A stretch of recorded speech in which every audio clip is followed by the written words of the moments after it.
Hey Waffle Gang, I do hope you are well. My name is Mark and today we're checking out some more Reddit stories, and if you do love a Reddit story, why not consider hitting that like, subscribe, maybe that notification bell too. Well, let's crack on with today's first story. Much love, guys. Now today's first story comes from Tasty Programmer 504 from our very own subreddit r/MarkNarrations. Feel free to get involved over there if you fancy it. And it says, "My mother lied about getting shot and proceeded to blame me." It says, "Should I unblock my mother when she lied about getting shot? My grandma and great aunt want me to. Let me start by saying that my mother, 56, has been manipulative and yelling at me for as long as I can remember. She definitely has some mental health issues, but that doesn't excuse her behavior, especially since she promised she'd get better. It started on a Thursday, about an hour after I came out of therapy. I wasn't feeling great. I'm just starting college and have been going through hell trying to figure out finances, studying, clubs, and medication all on my own. My parents promised to help, but haven't.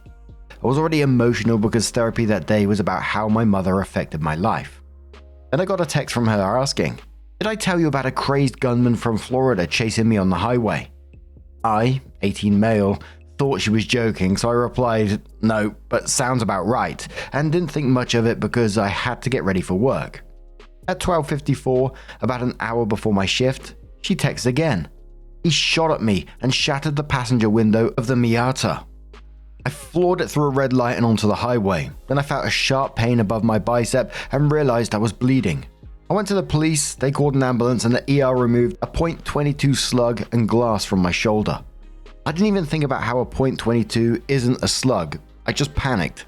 My first reaction was to cope with humor, so I text, 'Sick, great story to tell,' or 'How about don't get shot?' But when she didn't respond right away, I started sending messages fast, asking if she was okay, if it broke any bones, and finally, 'I love you.' She finally replied, still acting like it really happened. We text back and forth about it, and I wondered why my other mother didn't tell me anything. I texted her too, but even though she was reading the messages, she didn't respond. All this went on for about an hour, and that was a mess. I told my boss I couldn't come in because my mum had been shot, and when they said I could leave, I sat on a bench and cried. Then at 2:08 p.m., 8 minutes after my shift would have started, she texted, 'I embellished the story, son, because I couldn't believe you didn't ask me about being chased down by a man in a big truck with a gun.' I was stunned. I asked why she let me call out of work and break down over something that wasn't real. She replied, 'Was that after you called Raymond? We've been on the phone with Christina. Honestly, I was just being a smartass because I couldn't believe you didn't ask. Not my fault you called out of work.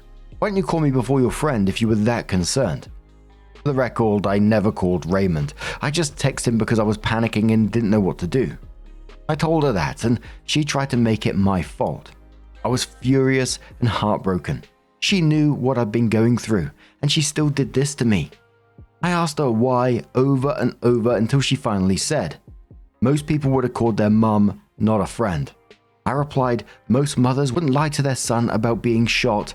Then I blocked her. A few minutes later, my other mother texted me. She was being a smartass because she was in a traumatic event and you didn't act like you cared. It was scary for her. It was dark humor. You just didn't pay attention. Your response was sick. Great story to tell. This is blown way out of proportion.' I blocked her too. Later I found out from my aunt that Mother 1 told Mother 2 she was going to play this prank on me.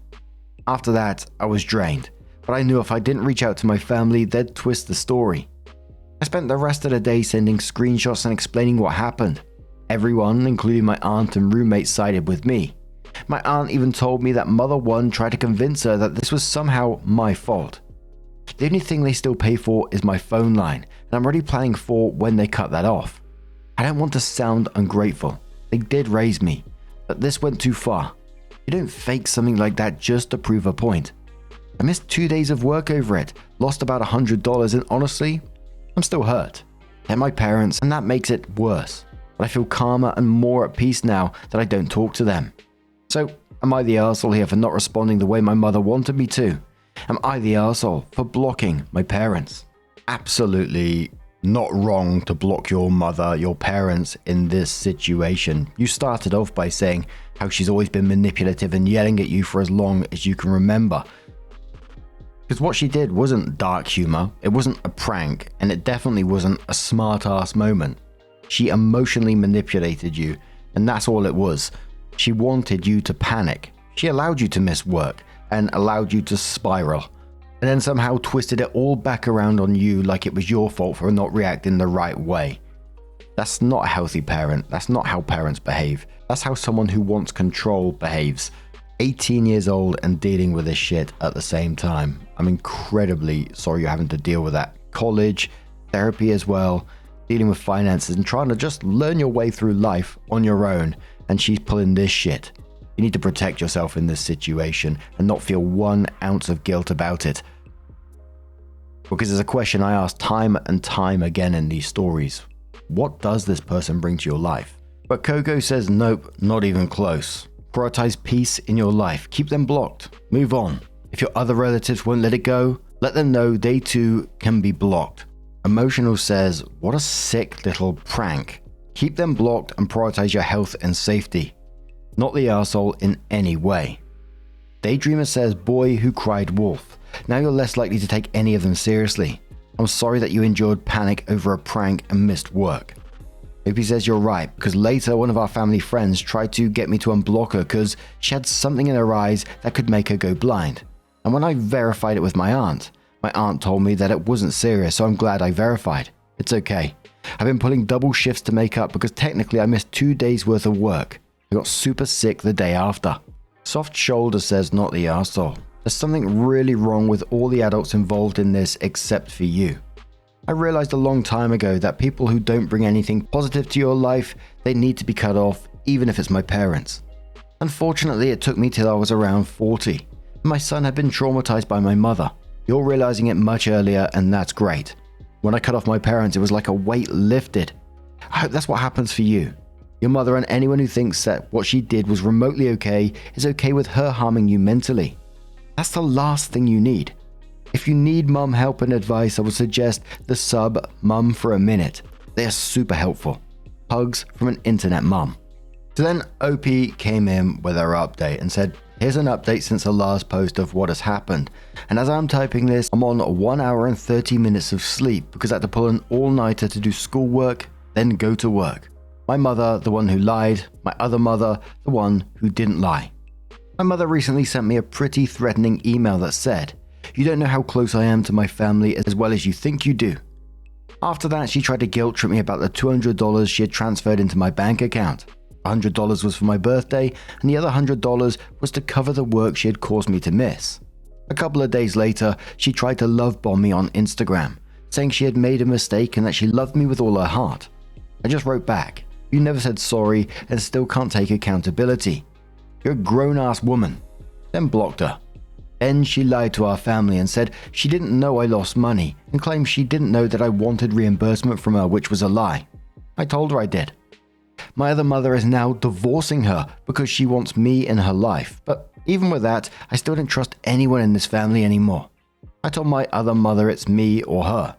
I was neglected as a little kid because of her side of the family. The other mother, not the one who lied, I was tired of hearing how she was a good person in a shitty situation. I finally made her be strong and not scared of what will happen when the divorce is final. Every single person in his family has broken my trust. I feel like except for my cousins. My mother, the one who got shot, called my uncle crying, trying to get sympathy, but he didn't buy it. But she certainly did from my great aunt. I was in the middle of doing a lab report when I got those texts, and it was out of nowhere. She just started texting me. Of course, my mother was at her house, so technically not out of nowhere. I just didn't think that betrayal was coming though. My great aunt uninvited me to Christmas dinner and told me I needed to get over myself, and that I was being selfish, that going to church should have shown me to forgive her, and that Jesus forgave us, and that we all sin. I didn't say anything back. I stayed mature, didn't instigate, and just didn't reply. Once my cousins heard about this, they immediately were on my side too. My family, my great aunt, and my grandmother, and my mother are just trying to keep me in that toxic cycle. I'm through with it. My grandmother was trying to fish for information about what my other mother thought about the divorce and what one of my cousins thought of all this. I told her nothing. I'm just done with it. Our family is split, but it was not my fault. Either way, I'm choosing myself and to protect my peace no matter what. Thanksgiving is not going to happen at my house this year, and my cousins are astonished that my great aunt would do that to me. Either way, a family friend got shot in the head. My best friend's grandfather passed away. Raymond's and we grew up together, which they took me in like their own grandson. It's ironic. Not as in funny, but because she was such a sweet person and my mother isn't. And unfair how someone who deserves to live was sentenced to the fate that my mother lied about. I finally see the lessons life has taught me at least. And the top commenter on this one said from God's Girl 64 and says, I'm proud of you. Stay strong and don't look back at any of the toxic people who are trying to drag you back into their web. Look into getting together for a Friendsgiving dinner. We used to do this in college. Or get together with the healthier members of your family who have also decided to distance themselves from the crazy people. Remember that family doesn't have to be blood. True family members are the people who care about, encourage and support you. The people who cheer you on and want the best for you. Now you get to choose who you want for your family. I think that comment had it spot on. I'm glad that you're choosing yourself in this situation and not playing down how difficult that must be, because this has been your normal for your whole life, I'm assuming. But the update just reinforced what everyone saw. Your mum isn't sorry, she isn't reflecting, and she's not going to change. She's doubling down, if anything. And it's a classic cycle that we've seen many times. At 18 years old, you're much more grounded than I was at that age, let me tell you. So fair play to you, but what do you guys make of this situation? Let us know your thoughts down in the comments below. Let's move on to another story. Now this story, it came from actually my emails. Ever since I've been including my email, I get a lot of stories from yourselves. I'm trying to include them more and more where I can. And this one really got to me. It's a fairly lengthy one about Christmas, and also had a follow-up email as well. And the subject of it was, your video about the woman excluded from Christmas hit hard. My story of being told I was too much. It said, hey Mark, I've been watching your channel for about a year now, and your recent video about the woman whose family excluded her from Christmas because she loved it too much absolutely gutted me. I had to pause it 3 times because it brought back so many memories of my own experience. I thought I'd share my story because maybe it'll resonate with some of your viewers who felt the same way. I've always been that person about Christmas. You know the type. I start planning in October, I bake cookies and fudge and those little peppermint bark squares that take forever to make properly. I genuinely love finding the perfect gift for people, something that shows I actually listen to them throughout the year. My sister mentioned she likes a specific author once in passing. She's getting their entire back catalogue, properly wrapped with a handwritten note about which one I think she should read first. My dad complained his garage was disorganized. A custom tool organizer, labeled and everything. I never expected anyone to match my energy. I just loved making people feel seen and appreciated. Christmas 2019 was when everything changed. I'd spent the entire week before Christmas baking.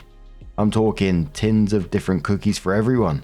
Snickerdoodles, gingerbread, those fancy shortbread ones with a jam in the middle. I'd made personalized gift baskets for my parents, my sister, even my brother-in-law. I was so proud of everything I'd put together. Christmas morning, I'm handing out gifts and I noticed my dad had this look on his face. You know that look. The one that says they're about to say something that'll change everything. He waited until I'd given all my gifts and then he just said it. You know, you put way too much effort into this. It makes everyone uncomfortable. Nobody actually wants cookies brought around to them. You could be saving your time doing literally anything else. I remember just freezing. My mum was sitting right there and she didn't say a word. Didn't defend me, didn't tell him that it was harsh, nothing. Just looked down at her coffee like it was the most fascinating thing in the world. I tried to laugh it off in the moment, made some joke about how I enjoyed it so it wasn't wasted time. But inside, I was devastated. I kept thinking, did I do something wrong? Had I been forcing my enthusiasm on people who secretly resented it? Were they all talking about me behind my back, rolling their eyes at, here he goes again with the homemade everything? The worst part was the doubt, because when someone you love tells you that your way of showing love is wrong, you start questioning everything about yourself. Christmas 2020 came around and I just didn't. I bought generic gift cards, didn't bake a single thing, showed up, handed out envelopes, left early. My dad seemed pleased that I'd calmed down, which somehow made it worse.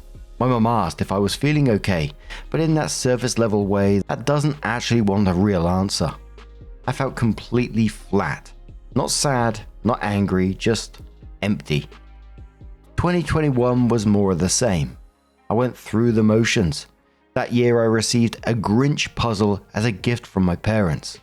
I never enjoyed puzzles. They know this, and I couldn't shake the feeling that it was some kind of message like, you used to ruin Christmas with your enthusiasm. So here's the character that ruins Christmas. Maybe I was reading too much into it. Maybe it was just a thoughtless gift. Either way, it sat in my closet unopened. Both those Christmases left me feeling genuinely depressed. The holidays had always been my thing, my time to show people I loved them. Now it feels like an obligation. I go to my parents' house, sit on the couch, watch TV, exchange meaningless gifts, and leave. I didn't realize how much of my identity had been tied up in being the Christmas person until it was gone. Then in early 2022, my sister called me out of the blue. We were chatting about nothing in particular when she suddenly said, I miss your cookies and your enthusiasm. Christmas hasn't been the same. I didn't know what to say. I told her what Dad had said, and there was this long pause on the line. Are you kidding me? She said. I love that you made Christmas special. The kids still talk about the year you made them personalized advent calendars. Mum and I always looked forward to your cookie tins. Dad was just being Dad. That conversation was the push I needed to finally start therapy. In therapy, I started unpacking a lot more than just the Christmas thing. We talked about patterns in my family, and suddenly I was seeing things I'd normalized my entire life. My dad had always been like this. Nothing I did was ever quite right, or it was too much, or I was taking on more than I could handle. When I got promoted at work to a management position, something I'd worked towards for 3 years, you know what he said? That's a lot of responsibility. You sure you can handle it? Don't want you getting in over your head. Not congratulations, not I'm proud of you, just doubt. My therapist helped me understand that my dad's comments weren't really about the cookies or the gifts or my job. They're about him, his discomfort with enthusiasm, his need to diminish things he didn't understand, maybe even his own insecurities about not being that kind of person himself. My mum's enabling of it was its own issue, one rooted in keeping the peace rather than standing up for what was right. It took a while, but I started to reclaim Christmas for myself.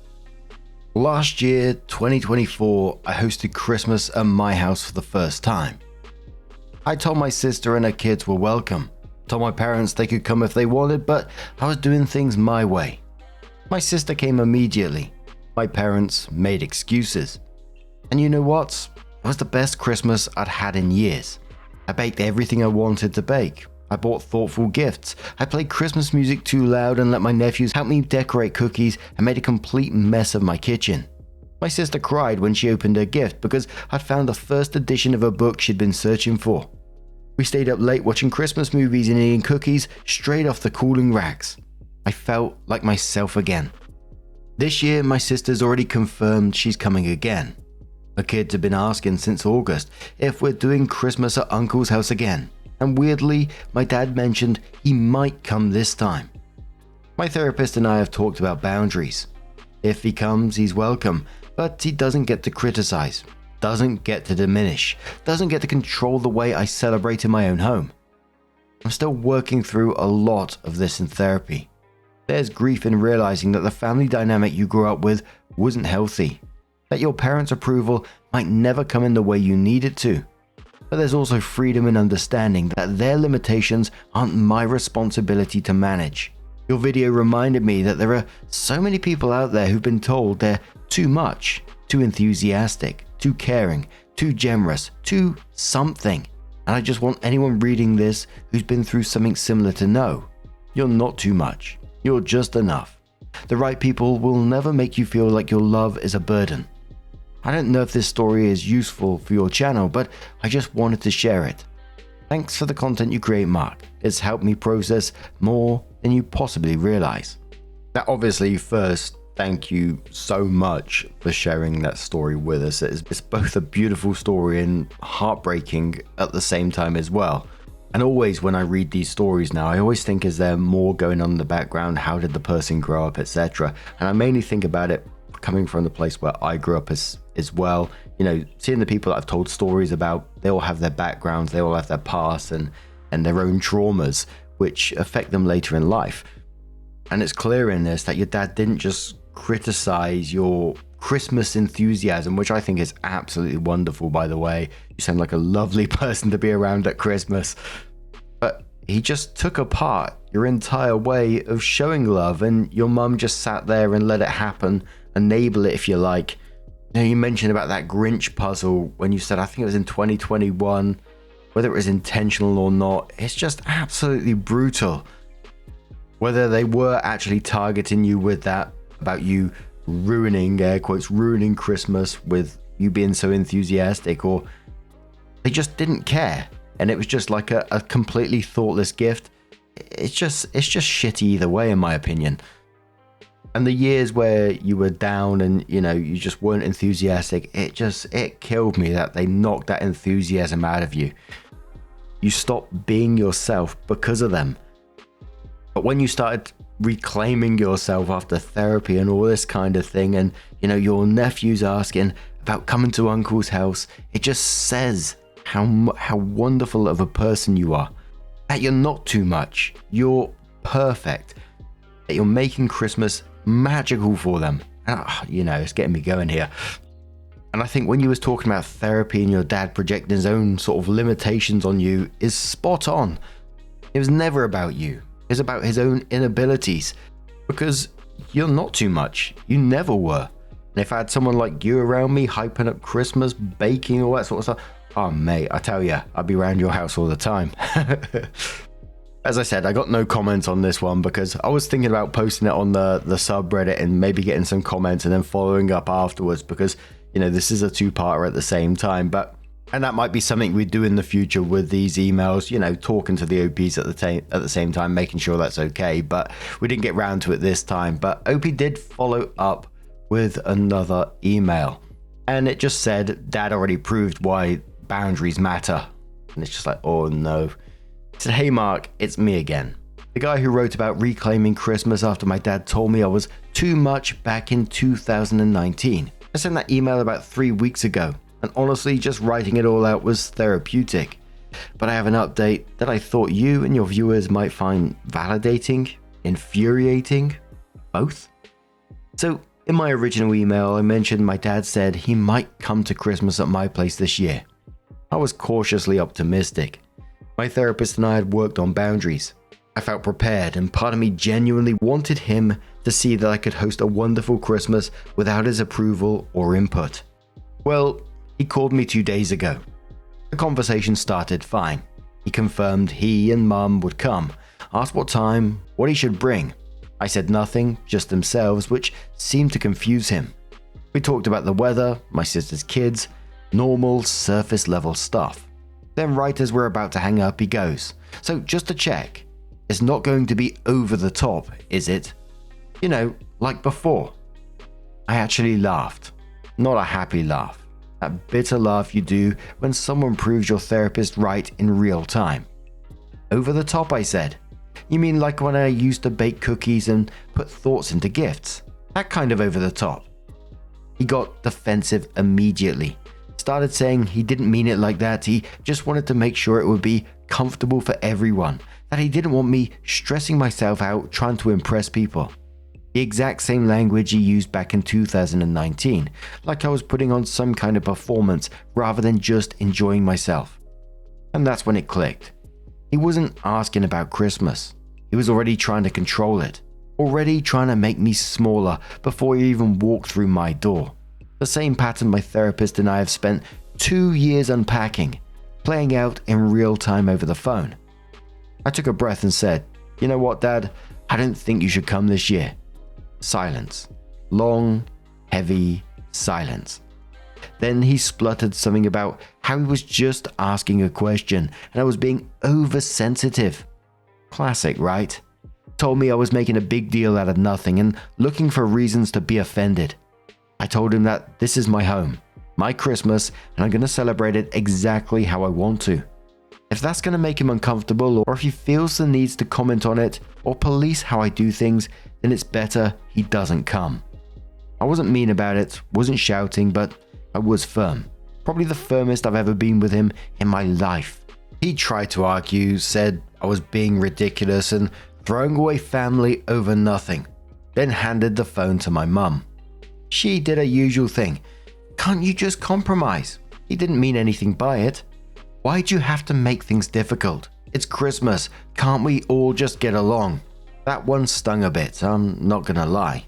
Because she was there in 2019 when he said those things. She watched me shrink myself for 2 years. She saw how miserable those flat, joyless Christmases made me. And her response is to still ask me to compromise, to make myself smaller so Dad doesn't have to examine his own behavior. I told her the same thing I told him. I love them both, but I'm not compromising on being myself in my own home. If they can't come and just enjoy Christmas without criticism or control, then they're welcome to skip it. The invitation is open if they change their minds and can genuinely just come to enjoy the day. But I'm not negotiating boundaries. I spent too long working on this in therapy to let it slide now. She said they'd think about it in that tone that means they definitely won't be coming and they're going to make me the bad guy to anyone who will listen. And we hung up. I sat there for a minute feeling like I might throw up. Even when you know you're doing the right thing, it doesn't always feel good, you know. There's this part of your brain that's screaming, you just uninvited your parents from Christmas. What kind of person does that? But then I remembered something my therapist said. Boundaries aren't about punishing people, they're about protecting yourself.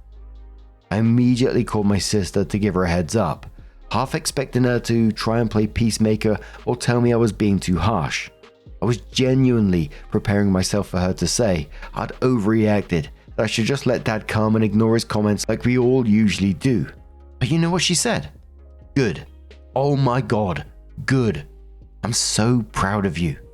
The kids are going to be so excited. They were already worried Grandpa would tell them they were being too loud or making too much mess. That hit me like a freight train. I hadn't even considered that my dad's need to control and diminish extended to my nibblings too. But of course it does. My sister said last Christmas at my place was the first time in years her kids felt like they could finally be kids during the holidays without someone shushing them or telling them to calm down or making comments about the mess they were making. She said her oldest, who's 8, asked her last week if Grandpa was coming this year, and when she said probably, he got this look on his face. Not sad exactly, just resigned, like he was already preparing himself to be told to settle down. What kind of Christmas is that for a kid? To go in already knowing someone's going to make them feel like they're too much. So here's where we're at. Dad and Mum are almost certainly not coming. Mum sent me a text yesterday that just said, "Your father is very hurt by this," with no acknowledgement of why I set the boundary in the first place, which is very on brand for her. I didn't respond. My sister is absolutely still coming with her husband and kids. I'm going full on Christmas chaos. Cookies, hot chocolate bar, thoughtful gifts, terrible Christmas sweaters, the works. My sister already told me she's bringing ingredients to make gingerbread houses with the kids because, in her words, we're doing this right. She also said she's bringing extra decorations because she wants to help me make it look like Christmas threw up in your house, which made me laugh so hard I cried a little. Her kids have already started making a list of cookies they want to try making. My nephew wants to make those circle ones with the chocolate kiss on top. Peanut blossom cookies. And my niece wants to try making sugar cookies we can decorate. My brother-in-law, who's usually pretty quiet, texted me separately to say thank you for standing up for yourself. We've got your back. I won't lie, there's a part of me that's sad. Sad that my parents would rather miss Christmas than just let me be myself. Sad that my dad can't see how hurtful his simple question was.